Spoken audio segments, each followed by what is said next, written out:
نحمدہ ونصلی علی رسولہ الکریم اما بعد بسم اللہ الرحمن الرحیم۔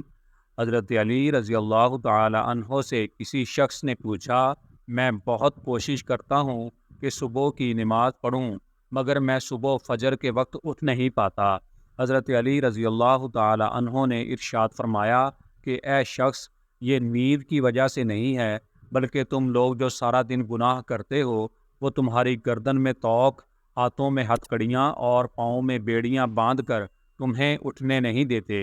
حضرت علی رضی اللہ تعالی عنہ کے پاس ایک شخص آتا ہے اور عرض کرتا ہے کہ مجھے رات کو ٹھیک سے نیند نہیں آتی، رات کو سو نہیں پاتا ہوں اور جب صبح اٹھتا ہوں تو پورے جسم میں درد رہتا ہے اور وہ درد بڑھتا ہی رہتا ہے۔ جب وہ شخص اپنا درد حضرت علی رضی اللہ تعالی عنہ کو بیان کر چکا تو آپ رضی اللہ تعالی عنہ نے اس شخص سے فرمایا کہ اے شخص، رات کو پانی پیتے ہو تو پانی پینا بند کر دو، کیونکہ ایسا کرنا صحت کے لیے انتہائی نامناسب ہے، اور رات کو پانی پینے سے جسم میں ایسا درد شروع ہو جاتا ہے، اگر اللہ پاک اس درد سے کسی کو شفا دینا چاہے تو دے سکتا ہے، ورنہ اس کا علاج ناممکن ہے۔ ہاں، اگر سہولت ہو تو دوپہر کے وقت آرام ضرور کریں، یہ سنت عمل ہے اور اس سے فجر میں اٹھنے میں بڑی مدد ملتی ہے۔ رات کا کھانا جلدی کھائیں اور کم کھائیں، رات کو پانی نہ پئیں،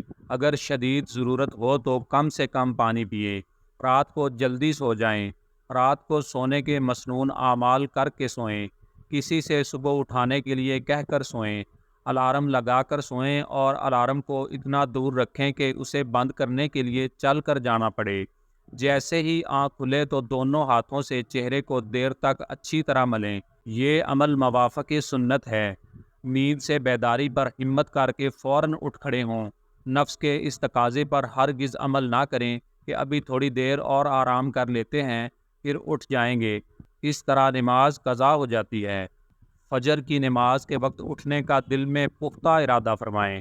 اندرونی الارم لگائیں، یعنی دل کے اندر ایک تڑپ پیدا کریں نماز اور قرآن پڑھنے کی، اور اپنے دل کے اندر اپنے رب کی محبت پیدا کریں۔ اللہ پاک سے دعا ہے کہ اللہ پاک ہمیں بہتر عمل کرنے کی توفیق عطا فرمائے